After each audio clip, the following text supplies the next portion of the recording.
हाँ जी मम्मी की होया बड़ी गर्दन जी सुट के बैठे आ की होया तुहानू ਮੈਨੂੰ ਖੰਘ ਹੋਈ ਹੋਈ ਆ। खंघ तो इन्नियां तो दवाइयां खाधियां तुसीं ਸਟੀਮ ਵੀ ਲਈ ਹੈ, ਕੋਈ ਫਾਇਦਾ ਹੀ ਨਹੀਂ ਹੁੰਦਾ। हाँ खंघ किद्दां हो गई तुहानू किद्दां हो गई खंघ ਆ ਮੌਸਮ ਜਿਹਾ ਵੀ ਬਦਲਦਾ ਨਾ, हाँ ਇਸ ਕਰਕੇ ਹੁਣ ਖੰਘ ਹੋ ਗਈ ਆ। ਤੇ ਕਿਹੜੀ ਕਿਹੜੀ ਦਵਾਈ ਖਾਧੀ ਤੁਸੀਂ ਪੀਣ ਵਾਲੀ ਵੀ ਪੀਤੀ ਨਾ ਸਿਰਪ ਪੀਣ ਨਾਲ ਵੀ ਪੀਤੀ, ਗੋਲੀਆਂ ਵੀ ਖਾਧੀਆਂ, हाँ ਹੋਰ ਕੀ ਖਾਧਾ, ਉਹ ਸਟੀਮ ਵੀ ਲਈ। ਆਹੋ ਸਟੀਮ ਵੀ ਲਈ ਕੈਪਸੂਲ ਲਿਆਂਦੇ ਸੀ ਤੁਹਾਨੂੰ ਫਰਕ ਨਹੀਂ ਪਿਆ ਨਾ ਆਹੋ ਨਹੀਂ ਪਿਆ। ਫਿਰ ਹੁਣ ਦੱਸ ਕੀ ਕਰਾਂ ਮੈਂ ਤੁਹਾਡੇ ਵਾਸਤੇ ਮੈਂ ਤਾਂ ਤੁਹਾਨੂੰ ਚਾਹ ਵੀ ਕਾਵਾ ਵੀ ਬਣਾ ਕੇ ਪਿਲਾਇਆ ਇੰਨਾ ਤੁਲਸੀ ਵਗੈਰਾ ਪਾ ਕੇ ਸਾਰਾ ਕੁਝ ਕੀ ਬਣਾ ਕੇ ਦੇਵਾਂ ਹੁਣ ਤੁਹਾਨੂੰ ਖਾਣ ਨੂੰ ਜਾਂ ਪੀਣ ਨੂੰ ਖਾਣਾ ਪੀਣਾ ਮੈਂ ਹੁਣ ਕੀ ਆ। ਹਾਂ ਏਦਾਂ ਕਰ, ਹਾਂ ਉਹ ਜਿਹੜੀ ਬਣਾਉਣੀ ਹੁੰਦੀ ਆ ਖਿੰਗਰੀ ਜਿਹੀ, ਖਿੰਗਰੀ ਕੀ ਹੁੰਦਾ ਖਿੰਗਰੀ ਹੁੰਦੀ ਆ, ਘੀ ਲੈ ਲਾ, ਹਾਂ ਉਹਨੂੰ ਫਰਾਈ ਪੈਨ 'ਚ ਪਾ ਲਾ, ਹਾਂਜੀ ਤੇ ਵਿੱਚ ਨਾ ਤੂੰ ਪਾ ਲੱਪ, 2 ਲੱਪ ਖੰਡ ਦੀਆਂ ਪਾ ਕੇ, ਲੱਪ ਕੀ ਹੁੰਦਾ ਮੈਨੂੰ ਲੱਪ ਦਾ ਨਹੀਂ ਪਤਾ ਏਦਾਂ ਹੱਥ ਨਾਲ ਕੜਛੀ ਲੈ ਲਾ, ਕੜਛੀ ਨਾ ਹਾਂ ਕੜਛੀ ਨਾ ਕੋਲ ਕੜਛੀ ਪਾ ਕੇ ਤੇ ਉਹਨੂੰ ਅੱਗ ਤੇ ਰੱਖ ਕੇ ਜਦੋਂ ਕੈਂ ਕਰ ਲਾ ਤੇ ਉੱਤੋਂ ਨਾ ਏਦਾਂ ਢੱਕ ਲਾ, ਉੱਤੋਂ ਰੋਟੀ ਨਾਲ ਢੱਕ ਦੇਣੀ ਹੁੰਦੀ ਆ, ਅੱਛਾ ਉਹ ਫਿਰ ਕਾਲੀ ਜਿਹੀ ਹੋ ਜਾਣੀ ਆ। ਨਹੀਂ ਮੈਂ ਰੋਟੀ ਨਾਲ ਨਹੀਂ ਢੱਕ ਕੇ ਬਣਾਉਂਗੀ ਉੱਦਾਂ ਹੀ ਬਣਾ ਲਾਂਗੀ ਰੋਟੀ ਢੱਕ ਕੇ ਕਿੱਦਾਂ ਬਣਾਉਣਾ ਉੱਤੇ ਰੋਟੀ ਦੇ ਦੇਣੀ ਨਾ, ਧੂੰਆਂ ਫਿਰ ਵਿੱਚੇ ਰਹਿੰਦਾ ਹੁੰਦਾ। ਅੱਛਾ ਉਹ ਮੈਨੂੰ ਬਣਾ ਕੇ ਦਿਓ, ਫਿਰ ਮੈਂ ਮੂੰਹ 'ਚ ਰੱਖੂਗੀ, ਮੇਰਾ ਹੁੱਥੂ ਮਰ ਜਾਣਾ ਉਹਨਾਂ। ਅੱਛਾ ਹੁੱਥੂ ਮਰ ਜਾਣਾ ਹਾਂ ਬਣਾਉਂਦੀ ਬਣਾਉਂਦੀ ਮੈਂ ਹੀ ਨਾ ਮਰ ਜਾਵਾਂ ਕਿਤੇ ਅੰਦਰ ਖੰਘ, ਖੰਘ ਖੰਘ ਹੁੱਥੂ ਕਹਿੰਦੀਆਂ ਹੁੰਦੀਆਂ ਨਾ ਬੁੜੀਆਂ, ਖੰਘ ਹਟ ਜਾਊਗੀ। ਅੱਛਾ ਚਲੋ ਮੈਂ ਤੁਹਾਨੂੰ ਬਣਾ ਦਿੰਨੀ ਆ ਤੇ 2 ਤੇ 4 ਮਿੰਟ ਲੱਗਣੇ ਨਾ, ਵੱਧ ਤੋਂ ਵੱਧ 8 ਮਿੰਟ ਲੱਗਣਗੇ ਮੈਨੂੰ ਲੱਗਦਾ ਹਾਰਡਲੀ, ਹਨਾ ਆਹੋ ਇੰਨੇ ਕੁ ਟਾਈਮ 'ਚ ਬਣ ਜਾਣੀ ਆ। ਪਾਣੀ ਜਾਏ ਹੋਰ, ਤੇ ਗਰਮ ਪਾਣੀ ਪੀ ਜਾਓ ਤੁਸੀਂ, ਗਰਮ ਪਾਣੀ ਪੀ ਪਾਣੀ ਪੀਣੀ ਆ। ਹਾਂ ਚਲੋ ਠੀਕ ਆ ਮੈਂ ਬਣਾ ਕੇ ਲਿਆਨੀ ਠੀਕ ਆ ਓਕੇ ਚਲੋ ਜੀ ਚਲੀਏ ਆਪਾਂ ਕਿਚਨ ਦੇ ਵਿੱਚ। ਰੇਸ਼ਾ ਤੁਰ ਪਈ ਆ ਹੁਣ, ਰੇਸ਼ਾ ਤੁਰ ਪਈ ਪਹਿਲਾਂ ਬੈਠੀ ਹੋਈ ਸੀਗੀ, ਗਲ ਬਹੁਤ ਦੁਖਦਾ। ਕਿੱਥੇ ਨੂੰ ਤੁਰ ਪਈ ਤੁਹਾਡੀ ਰੇਸ਼ਾ? ਬਾਹਰ ਨੂੰ, ਬਾਹਰ ਨੂੰ ਕਿੱਥੇ, ਕੈਨੇਡਾ ਨੂੰ ਕਿ ਪਾਕਿਸਤਾਨ ਨੂੰ? ਵਿਹੜੇ ਵੱਲ ਨੂੰ। ਅੱਛਾ ਵਿਹੜੇ ਵੱਲ ਨੂੰ ਤੁਰ ਪਈ, ਠੀਕ ਆ ਚਲੋ ਆ ਜਾਓ ਵੀ ਚਲੀਏ ਫਿਰ ਕਿਚਨ ਦੇ ਵਿੱਚ ਯਾਨੀ ਕਿ ਰਸੋਈ ਦੇ ਵਿੱਚ ਚਲੀਏ ਤੇ ਮੰਮੀ ਜੀ ਵਾਸਤੇ ਬਣਾਉਂਦੇ ਆ ਉਹ ਵਾਲੀ ਹੋਮ ਰੈਮੇਡੀ, ਤੁਸੀਂ ਵੀ ਸਾਡੇ ਨਾਲ ਦੇਖਿਓ ਕਿਸ ਤਰ੍ਹਾਂ ਬਣਦੀ ਹੈ। ਚਲੋ ਫਿਰ ਮਿਲਦੇ ਹਾਂ ਜੀ ਰਸੋਈ ਦੇ ਵਿੱਚ ਜਾ ਕੇ। ਹਾਂਜੀ ਲਓ ਜੀ ਫਰੈਂਡਸ, ਤੇ ਹੁਣ ਮੈਂ ਕਿਚਨ ਦੇ ਵਿੱਚ ਯਾਨੀ ਕਿ ਰਸੋਈ ਦੇ ਵਿੱਚ ਆ ਗਈ ਹਾਂ ਤੇ ਬਣਾਵਾਂਗੇ ਮੰਮੀ ਜੀ ਵਾਸਤੇ ਉਹ ਹੋਮ ਰੈਮੇਡੀ ਜਿਹਦੇ ਨਾਲ ਖਾਂਸੀ ਜ਼ੁਕਾਮ ਠੀਕ ਹੁੰਦਾ ਹੈ। ਜਿੰਨੀ ਮਰਜ਼ੀ ਪੁਰਾਣੀ ਖਾਂਸੀ ਹੋਵੇ, ਜਿੰਨੀ ਮਰਜ਼ੀ ਭਿਆਨਕ ਤੋਂ ਭਿਆਨਕ ਖਤਰਨਾਕ ਖਾਂਸੀ ਹੋਵੇ ਠੀਕ ਹੋ ਜਾਂਦੀ। ਕਾਫੀ ਲੋਕਾਂ ਨੂੰ ਖਾਂਸੀ ਇੱਦਾਂ ਦੀ ਹੁੰਦੀ ਕਿ ਲਗਾਤਾਰ ਉਹਨਾਂ ਨੂੰ ਹੁੱਥੂ ਆਉਂਦਾ ਰਹਿੰਦਾ ਹੈ ਨਾ, ਕਿ ਖਾਂਸੀ ਰੁਕਦੀ ਨਹੀਂ ਆ, ਤੇ ਉਹਦੇ ਵਾਸਤੇ ਬਹੁਤ ਵਧੀਆ ਰੈਮੇਡੀ ਆ ਤੇ ਤੁਸੀਂ ਜ਼ਰੂਰ ਬਣਾਇਓ। ਅਸੀਂ ਵੀ ਹੁਣ ਬਣਾਉਣ ਲੱਗੇ ਹਾਂ। ਤੇ ਸਭ ਤੋਂ ਪਹਿਲਾਂ ਜੀ ਤੁਹਾਡਾ ਸਾਰਿਆਂ ਦਾ ਬਹੁਤ ਬਹੁਤ ਸਵਾਗਤ ਹੈ ਸਾਂਝੀ ਰਸੋਈ ਚੈਨਲ ਤੇ। ਮੈਂ ਹਾਂ ਤੁਹਾਡੀ ਆਪਣੀ ਮੀਰਾ ਜੰਨੂ ਤੇ ਵੈਲਕਮ ਕਰਦੀ ਹਾਂ ਜੀ ਤੁਹਾਡਾ ਇੱਕ ਵਾਰੀ ਫਿਰ ਤੋਂ ਅੱਜ ਦੀ ਵੀਡੀਓ ਦੇ ਵਿੱਚ। ਤੇ ਹੁਣ ਬਣਾਵਾਂਗੇ ਅਸੀਂ ਜੀ ਆਪਣੀ ਹੋਮ ਰੈਮੇਡੀ। ਸਭ ਤੋਂ ਪਹਿਲਾਂ ਪੈਨ ਮੈਂ ਗੈਸ ਤੇ ਰੱਖ ਦਿੱਤਾ ਤੇ ਹੁਣ ਪਾਵਾਂਗੇ ਇਹਦੇ ਵਿੱਚ ਘਿਓ ਦਾ 1 ਚਮਚ। ਘਿਓ ਨੂੰ ਅਸੀਂ ਪਿਘਲਣ ਦੇਵਾਂਗੇ। ਅਗਰ ਤੁਸੀਂ ਮਤਲਬ ਜ਼ਿਆਦਾ ਬਣਾਉਣਾ ਤੁਸੀਂ ਜ਼ਿਆਦਾ ਵੀ ਬਣਾ ਸਕਦੇ ਹੋ। ਤੇ ਅਸੀਂ ਮੈਂ 1 ਕਟੋਰੀ ਬਣਾਵਾਂਗੀ। 1 ਚਮਚ ਦੇ ਵਿੱਚ ਘਿਓ ਦੇ ਵਿੱਚ ਨਾ 1 ਕਟੋਰੀ ਮੈਂ ਖੰਡ ਦੀ ਪਾ ਰਹੀ ਹਾਂ ਤੇ ਇਹਨੂੰ ਅਸੀਂ ਮੈਲਟ ਹੋਣ ਦੇਣਾ ਆ। ਖੰਡ ਨੂੰ ਅਸੀਂ ਮੈਲਟ ਹੋਣ ਦੇਵਾਂਗੇ। ਜਿਵੇਂ ਅਸੀਂ ਸ਼ੂਗਰ ਕੈਰਮਲਾਈਜ਼ ਕਰਦੇ ਨਾ, ਉਸ ਤਰ੍ਹਾਂ ਦੇਖਣਾ ਹੌਲੀ ਹੌਲੀ ਇਹਦਾ ਰੰਗ ਚੇਂਜ ਹੋਣਾ ਸ਼ੁਰੂ ਹੋ ਜਾਏਗਾ। ਹਾਂਜੀ ਲਓ ਜੀ ਦੇਖੋ ਆਪਣੇ ਤੁਹਾਨੂੰ ਲੱਗੇਗਾ ਹੁਣ ਖੰਡ ਥੋੜੀ ਥੋੜੀ ਪਿਘਲਣੀ ਸ਼ੁਰੂ ਹੋ ਗਈ ਆ, ਲੇਕਿਨ ਅਸੀਂ ਇਹਨੂੰ ਸਲੋ ਫਲੇਮ ਤੇ ਹੀ ਬਣਾਉਣਾ ਆ। ਅਗਰ ਅਸੀਂ ਇਹਨੂੰ ਹਾਈ ਫਲੇਮ ਤੇ ਬਣਾਵਾਂਗੇ, ਜ਼ਿਆਦਾ ਤੇਜ਼ ਮਤਲਬ ਅੱਗ ਤੇ ਬਣਾਵਾਂਗੇ ਤੇ ਇਹ ਬਿਲਕੁਲ ਸੜ ਜਾਏਗੀ। ਅਸੀਂ ਇਹਨੂੰ ਸਾੜਨਾ ਨਹੀਂ ਹੈ ਬਿਲਕੁਲ, ਇਹਦਾ ਜਿਹੜਾ ਘਿਓ ਆ ਅਲੱਗ ਕਰਨਾ ਆ, ਵੱਖਰਾ ਕਰਨਾ ਆ। ਤੇ ਹੁਣ ਦੇਖਣਾ ਤੁਹਾਡੇ ਸਾਹਮਣੇ ਇਹਨੂੰ ਹਾਰਡਲੀ 7 ਤੋਂ 8 ਮਿੰਟ ਲੱਗਣਗੇ ਸਲੋ ਫਲੇਮ ਤੇ। ਤੇ ਸਾਈਡਾਂ ਤੋਂ ਫਿਰ ਆਪਣੇ ਆਪ ਹੀ ਇਹ ਥੋੜਾ ਬਰਾਊਨ ਹੋਣਾ ਸ਼ੁਰੂ ਹੋ ਜਾਏਗੀ ਆਪਣੀ ਜਿਹੜੀ ਸ਼ੱਕਰ ਹੈ ਜਾਂ ਸ਼ੂਗਰ ਹੈ ਜਾਂ ਖੰਡ ਆ। ਤੇ ਵੇਟ ਕਰੋ ਜੀ, ਦਿਖਾਉਂਦੀ ਹਾਂ ਮੈਂ ਤੁਹਾਨੂੰ।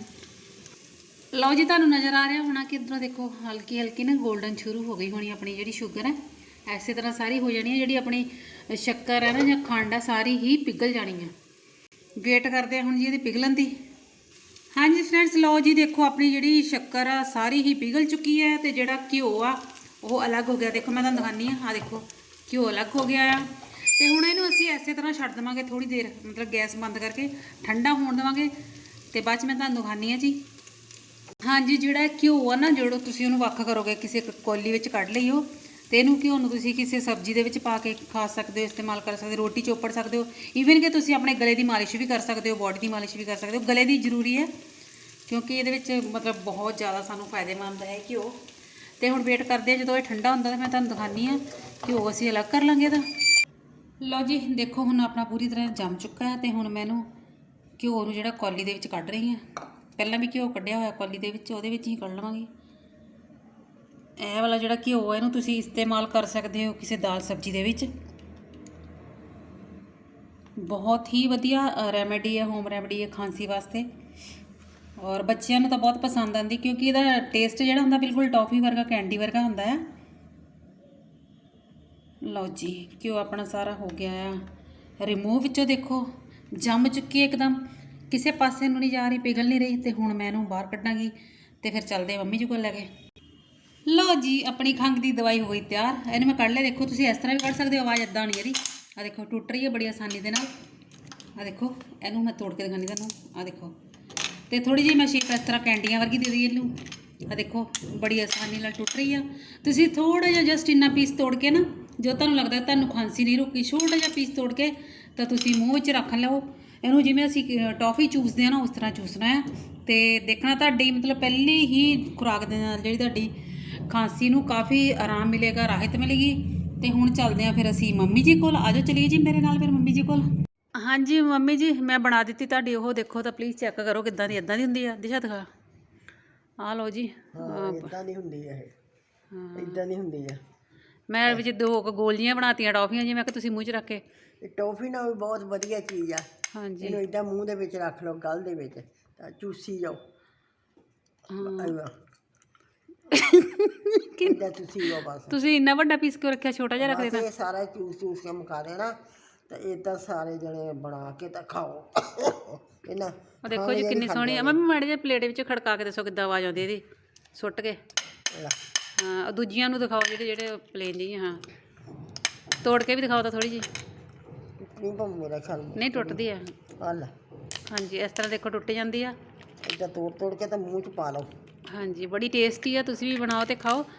ਤੇ ਵੈਸੇ ਹੁਣ ਵੀ ਠੰਡ ਵੀ ਆ ਗਈ ਆ, ਸਰਦੀ ਆ ਗਈ ਆ, ਮੌਸਮ ਚੇਂਜ ਹੋ ਰਿਹਾ ਆ, ਹੈ ਨਾ ਮੰਮੀ? ਦੱਸੋ ਇਹਨਾਂ ਨੂੰ ਕੀ ਮਤਲਬ ਮੌਸਮ ਚੇਂਜ ਹੋ ਰਿਹਾ, ਕੀ ਕਰਨਾ ਚਾਹੀਦਾ? ਗਰਮ ਪਾਣੀ ਪੀਵੋ। ਹਾਂਜੀ ਕੋਈ ਇੱਦਾਂ ਦੀ ਚੀਜ਼ ਨਾ ਖਾਓ, ਤਲੀਆਂ ਚੀਜ਼ਾਂ ਵੀ। ਤਲੀਆਂ ਤੋਈ ਚੀਜ਼ ਬਿਲਕੁਲ ਨਾ ਖਾਓ। ਇੱਦਾਂ ਦੀ ਬਣਾ ਲਓ ਖਿੰਗਰੀ ਜਿਹੀ। ਅਸੀਂ ਤਾਂ ਖਿੰਗਰੀ ਕਹਿੰਦੇ ਹੁੰਦੇ ਆ। ਖੰਡ ਸਾੜ ਕੇ ਘਿਓ ਦੇਸੀ ਦੇ ਵਿੱਚ ਇਹਨੂੰ ਮੂੰਹ 'ਚ ਰੱਖ ਲਿਓ ਬਸ। ਮੈਂ ਕੰਮ ਕਰੀ ਜਾਣਾ, ਫਿਰਦੇ ਰਹੋ, ਖਾਂਦੇ ਰਹੋ। ਕਈ ਵੇਲੇ ਲੋਕਾਂ ਨੂੰ ਰਾਤ ਨੂੰ ਨਾ ਖਾਂਸੀ ਸ਼ੁਰੂ ਹੋ ਜਾਂਦੀ ਹੈ ਨਾ। ਮੈਨੂੰ ਵੀ ਰਾਤ ਨੂੰ ਬਹੁਤ। ਹਾਂ ਤੇ ਇਹ ਵਧੀਆ ਬਹੁਤ ਚੀਜ਼ ਆ, ਜ਼ਰੂਰ ਇਸਤੇਮਾਲ ਕਰਕੇ ਦੇਖੋ। ਇਹ ਪਹਿਲੇ ਹੀ ਮਤਲਬ ਜਿਹੜੀ ਤੁਸੀਂ ਇੱਕੋ ਵਾਰੀ ਯੂਜ਼ ਕਰੋਗੇ ਉਹਦੇ ਨਾਲ ਹੀ ਤੁਹਾਨੂੰ ਆਪਣੇ ਆਪ ਨੂੰ ਫ਼ਰਕ ਲੱਗਣ ਲੱਗ ਜਾਣਾ ਕਿ ਵਾਕਈ ਬਹੁਤ ਵਧੀਆ ਹੋਮ ਰੈਮੇਡੀ ਆ। ਤੇ ਲਓ ਜੀ ਇਹ ਤਾਂ ਸੀ ਸਾਡੇ ਅੱਜ ਵਾਲੀ ਇੱਕ ਛੋਟੀ ਜਿਹੀ ਵੀਡੀਓ, ਹੋਮ ਰੈਮੇਡੀ ਸੀ। ਤੇ ਮੈਨੂੰ ਉਮੀਦ ਆ ਕਿ ਤੁਹਾਨੂੰ ਸਾਰਿਆਂ ਨੂੰ ਬਹੁਤ ਪਸੰਦ ਆਈ ਹੋਏਗੀ। ਅਗਰ ਤੁਹਾਨੂੰ ਪਸੰਦ ਆਈ ਤਾਂ ਵੀਡੀਓ ਨੂੰ ਵੱਧ ਤੋਂ ਵੱਧ ਲਾਈਕ ਕਰਿਓ, ਸ਼ੇਅਰ ਕਰਿਓ ਤੇ ਕਮੈਂਟ ਕਰਿਓ। ਤਾਂ ਕਮੈਂਟ ਕਰਕੇ ਦੱਸਿਓ ਜ਼ਰੂਰ, ਆਪਣੇ ਵਿਚਾਰ ਦੱਸਿਓ ਸਾਨੂੰ। ਤੇ ਚੈਨਲ ਨੂੰ ਵੀ ਜ਼ਰੂਰ ਸਾਡੇ ਨੂੰ ਫੋਲੋ ਕਰ ਲਓ, ਸਬਸਕ੍ਰਾਈਬ ਕਰ ਲਓ। ਤੇ ਹੁਣ ਮੈਂ ਵੀਡੀਓ ਨੂੰ ਲੱਗੀ ਹਾਂ ਖ਼ਤਮ ਕਰਨ। ਮਿਲਾਂਗੇ ਆਪਣੀ ਅਗਲੀ ਵੀਡੀਓ ਦੇ ਵਿੱਚ। ਤਦ ਤੱਕ ਮੇਰੇ ਵੱਲੋਂ ਤਾਂ ਮੇਰੇ ਮੰਮੀ ਜੀ ਵੱਲੋਂ ਤੁਹਾਨੂੰ ਸਾਰਿਆਂ ਨੂੰ ਪਿਆਰ ਭਰੀ ਸਤਿ ਸ਼੍ਰੀ ਅਕਾਲ ਜੀ।